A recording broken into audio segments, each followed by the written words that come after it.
Hello guys, welcome back to my channel. तो भाई इस वीडियो के अंदर हम डिस्कस कर रहे होंगे कि आपको प्लेसमेंट प्लस इंटर्नशिप के लिए कितनी सीजीपीए की रिक्वायरमेंट होती है। ठीक है, मैं इस वीडियो के अंदर आपको बता दूंगा कि आपको कितनी मिनिमम सीजीपीए रखनी चाहिए जिससे आपकी एक ठीक ठाक प्लेसमेंट लग सकती है। प्लस मैं आपको ये भी बता दूंगा कि आपको कितनी सीजीपीए का क्राइटेरिया रखना चाहिए, अपनी कितनी सीजीपीए एम करनी चाहिए जिससे आपको 100% कंपनीज अलाउ कर दें आपके प्लेसमेंट प्लस इंटर्नशिप सेशन में। ठीक है, तो बहुत ही ज़्यादा इंपॉर्टेंट वीडियो होने वाली है आपके लिए। ठीक है, इस वीडियो में मैं आपको डिटेल में आपके सारे डाउट्स क्लियर कर दूंगा। ठीक है ना। सो भाई अगर आप चाहते हो कि आपको ऐसी ही इंपॉर्टेंट और informative videos time to time मिल जाएं तो भाई चैनल को सब्सक्राइब जरूर कर लेना यार आगे बढ़ने से पहले। तो भाई आपकी कॉलेज लाइफ में आपकी सीजीपीए की कितनी ज़्यादा इंपॉर्टेंस है वो तो आपको पता ही होगा भाई, फिर भी मैं अगर आपको बताऊं तो भाई अगर आप कहीं से बाहर से एमएस करना चाहते हो तो आपकी सीजीपीए बहुत ज़्यादा इंपॉर्टेंट होती है। साथ में कुछ कंपनीज प्लेसमेंट के टाइम पे ऐसी आती है, कुछ नहीं बहुत सारी कंपनीज ऐसी आती है जो भाई एक कट ऑफ क्राइटेरिया लगा देती हैं कि इस सीजीपीए से ऊपर जिस भी स्टूडेंट की सीजीपीए है उन्हीं बच्चों को हम अपने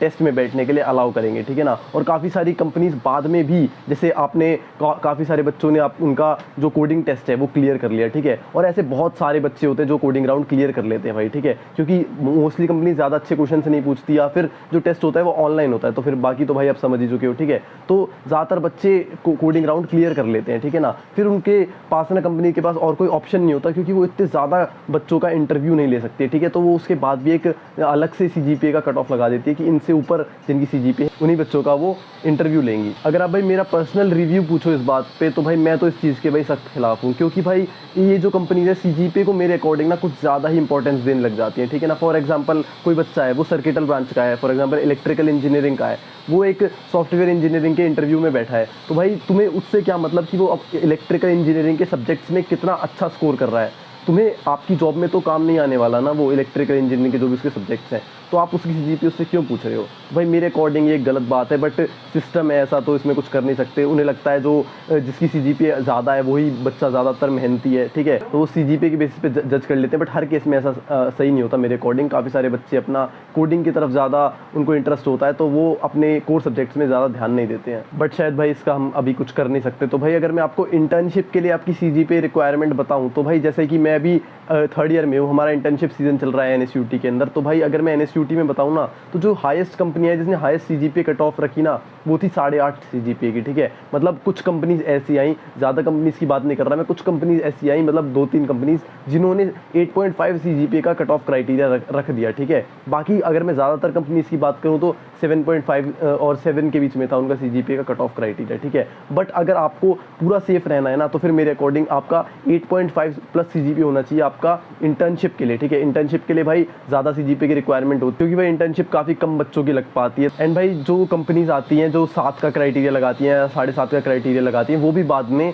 अपना जो सीजीपीए का क्राइटेरिया है वो बढ़ा देती हैं ऑनलाइन टेस्ट के बाद। जैसा कि मैंने आपको बताया था, बाद में वो इतने ज़्यादा बच्चों का इंटरव्यू नहीं ले सकते और इंटर्नशिप में उन्हें ज़रूरत भी कम बच्चों की होती है, इसलिए वो सीजीपीए का कट ऑफ क्राइटेरिया बहुत ज़्यादा लगा लेते हैं। ठीक है ना, जैसे एक मेरा दोस्त है, ठीक है, वो आईटी ब्रांच से है, 2-3 उन्होंने ऑनलाइन टेस्ट क्लियर करे बट वो शॉर्टलिस्ट नहीं हो पाए किसी में भी इंटरव्यू के लिए क्योंकि शायद उनकी सीजीपीए कम थी। ठीक है, ऐसा माना जा रहा है क्योंकि शायद कंपनीज ने कुछ और रिज्यूम का क्राइटेरिया लगाया या फिर सीजीपीए का क्राइटेरिया लगाया, कंपनी वाले बताते नहीं है। ठीक है, बस शॉर्टेस्ट कर लेते हैं आपके रिज्यूम को, वो मोस्टली हम अनुमान लगा लेते हैं कि वो सीजीपीए के बेसिस पे किया है। ठीक है ना, क्योंकि भाई जैसा हमको पता ही होता है कि 8.5 से नीचे वालों को तो इन्होंने किसी को लिया ही नहीं है। ठीक है, इस बेसिस पे हम सीधा कहते हैं कि सीजीपीए के बेसिस पे ही इन्होंने शॉर्टलिस्ट किया। बट ये भी कह सकते हैं अगर आपका रिज्यूमे बहुत ही ज़्यादा अच्छा है तो भी भाई आपका शॉर्टलिस्ट होने के चांसेस हो जाते हैं अगर आपकी थोड़ी सी सीजीपीए कम भी है तो।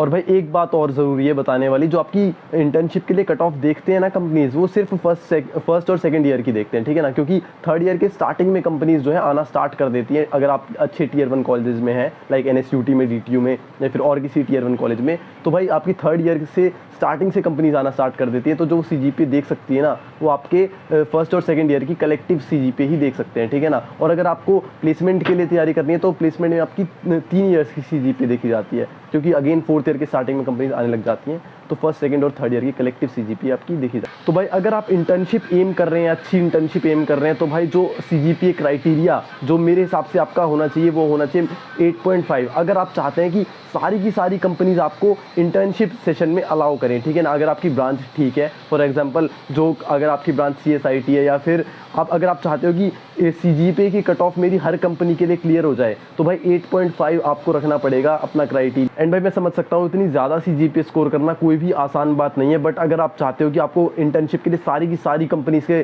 CGPA क्राइटेरिया क्लियर हो जाए, तो आपको इतनी CGPA तो लानी ही पड़ेगी, ठीक है भाई। बट अगर आप ज़्यादातर कंपनी उसका पूछो ना, तो भाई ज़्यादातर कंपनियाँ जो अपनी इंटर्नशिप के लिए CGPA कट ऑफ क्राइटेरिया लगाती है ना, वो होती है उनके 7 से लेकर 8 के बीच में, ठीक है ना। तो अगर आपकी 7 तक CGPA भी है ना, तो भी आप काफ़ी सारी कंपनीज में बैठ सकते हो, उनके इंटर्नशिप राउंड में बैठ सकते हो भाई, ठीक है। तो जो मिनिमम क्राइटेरिया अगर मैं बोलूँ आपकी CGPA का, तो 7 तक मैं कह सकता हूँ, ठीक है ना। 7 के आसपास या 7 से ऊपर आपकी CGPA है, तो आपकी इंटर्नशिप लगने के चांसेस स्टिल बने हुए हैं।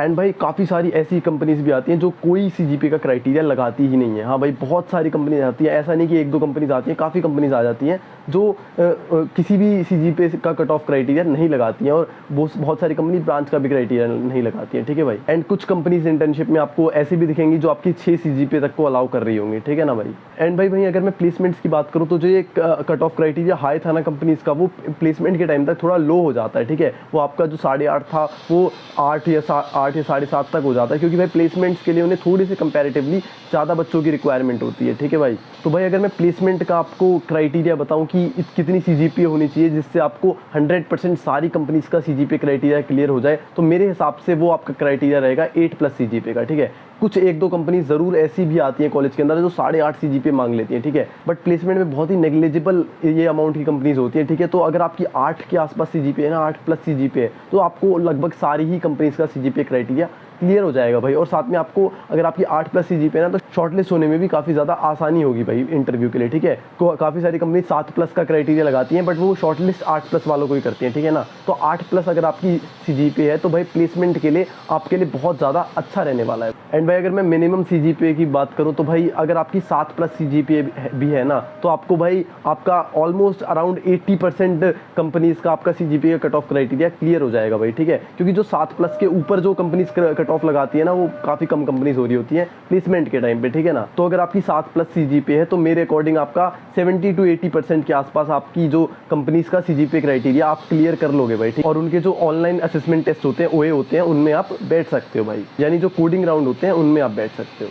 बट स्टिल अगर आपकी CGPA कम है, तो भाई आप इतना ही कर सकते हो कि CGPA को जितना हो सकता है उतना बढ़ाओ, ठीक है। काफ़ी कंपनीज ऐसी भी आती हैं जो 6+ को भी अलाउ कर देती हैं प्लेसमेंट्स के लिए, ठीक है ना। जैसा अब तक का सिनेरियो है प्लेसमेंट की, अगर मैं बात बताऊं, तो 6 तक की CGPA वालों को कंपनीज अलाउ कर रही होती हैं भाई, ठीक है ना। और काफ़ी सारी कंपनीज क्राइटेरिया ही नहीं लगाती CGPA का प्लेसमेंट में। तो भाई अगर आपकी CGPA कम है, तो भाई आपको अपना रेज्यूम को बहुत ज़्यादा अच्छा बनाने के लिए पूरा अपना टाइम डिवोट करना चाहिए। मेरे हिसाब से आपको अपने प्रोजेक्ट्स अच्छे करने चाहिए, अपनी जो किसी भी कोडिंग वेबसाइट पे अपनी प्रोफाइल अच्छी करनी चाहिए, ठीक है। यही सारे काम है जो आप अभी कर सकते हो। एंड भाई कुछ कंपनीज ऐसी भी आती हैं जो 5 CGPA वाले स्टूडेंट्स को भी अलाउ कर देती हैं, ठीक है ना। हो सकता है इन कंपनीज का थोड़ा सा पैकेज कम होता है, बट अलाउ कर देती हैं, ठीक है भाई। बट स्टिल आप अपनी CGPA को जितना अच्छा रख सकते हो उतना अच्छा रखने की आपको कोशिश ज़रूर करनी है भाई। और इसके साथ साथ अपनी कोडिंग स्किल्स पे भी आपको अच्छे से काम करना है। सिर्फ भाई आपकी CGPA अच्छी है उससे आपकी प्लेसमेंट या इंटर्नशिप बिल्कुल नहीं लगने वाली है। फॉर एग्जांपल कुछ ऐसे बच्चे भी होते हैं जिनकी 9+ CGPA होती है, फिर भी वो इंटर्नशिप या प्लेसमेंट क्रैक नहीं कर पाते हैं क्योंकि उनकी कोडिंग स्किल्स अच्छी नहीं होती, ठीक है। तो सिर्फ CGPA होना आपकी प्लेसमेंट या इंटर्नशिप की गारंटी नहीं करेगा। CGPA एक ज़रूरी क्राइटेरिया ज़रूर बन जाता है, बट CGPA इनफ नहीं है। उसके साथ आपकी जो कोडिंग स्किल्स हैं वो बहुत ज़्यादा अच्छी होनी चाहिए, ठीक है ना। मेरे हिसाब से कोडिंग स्किल्स जो होती हैं वो हमेशा CGPA से ज़्यादा इंपॉर्टेंस रखती हैं आपकी किसी भी प्लेसमेंट या इंटर्नशिप के। एंड भाई आगे बढ़ने से पहले मैं आपको ये बताना चाहता हूँ कि आपकी पोस्ट मैट्रिक स्कॉलरशिप के जो फॉर्म्स हैं वो निकल चुके हैं, और मेरिट कम मीन स्कॉलरशिप के अभी नहीं निकले हैं, बट वो भी निकल सकते हैं कभी भी। तो भाई इन स्कॉलरशिप्स को अप्लाई करके आपकी 2 लाख या 2.5 लाख तक की स्कॉलरशिप आपको मिल सकती है हर साल आपके कॉलेज के, ठीक है भाई। तो आपका जो कॉलेज लाइफ है वो आपकी बिल्कुल फ्री तक हो सकती है, आपकी जो आपकी फीस है वो सारी वापस आ सकती है। बट भाई काफ़ी सारे बच्चे जब फर्स्ट ईयर या सेकेंड ईयर में होते हैं ना, तो भाई ऐसा उनके साथ होता है कि उन्हें पता नहीं चल रहा होता कि कौन सी स्कॉलरशिप कब आ रही है और कौन सी स्कॉलरशिप की डेडलाइन मिस हो गई है, या फिर हमें स्कॉलरशिप के लिए कौन कौन से डॉक्यूमेंट डॉक्यूमेंट हमें सबमिट करने पड़ेंगे। तो फिर भाई इन सब चीज़ों की वजह से ना काफ़ी सारे बच्चे जो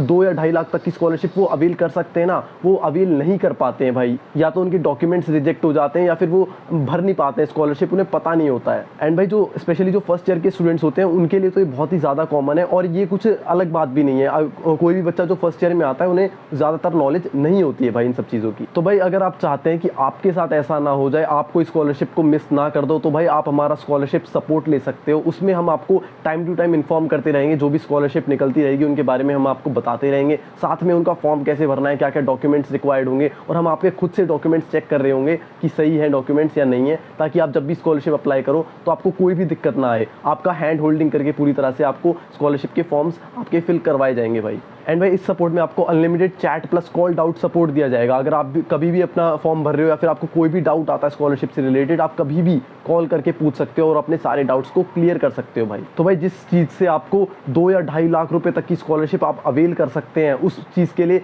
400-500 रुपये खर्च करना मेरे ख्याल से कोई भी भाई बड़ी बात नहीं है। अगर मैं होता आपकी जगह तो भाई ज़रूर कर देता। एंड भाई ऑलरेडी काफ़ी सारे बच्चे स्कॉलरशिप सपोर्ट को लेके इसका अच्छे से फ़ायदा उठा चुके हैं भाई। तो अगर आप भी लेना चाहते हो तो भाई आपको मेरे को जस्ट इंस्टाग्राम पे मैसेज करना है कि, या फिर मेरे को ईमेल करना है कि I want to purchase your scholarship support, ठीक है। और जो बाकी सारी डिटेल्स है मेरी इंस्टाग्राम आईडी और ईमेल आईडी वो मैं आपको डिस्क्रिप्शन में दे दूंगा भाई। तो भाई अब आई थिंक मैंने आपको सारी ही जो ज़रूरी बातें थी वो मैंने आपके साथ शेयर कर दी है भाई। अगर आपका कुछ भी डाउट हो तो आप कमेंट सेक्शन में मेरे से पूछ सकते हो, मैं रिप्लाई करने की ज़रूर कोशिश करूँगा। तो भाई अगर यहाँ तक आ गया तो वीडियो को लाइक ज़रूर कर देना और चैनल को सब्सक्राइब जरूर कर देना। Thanks for watching.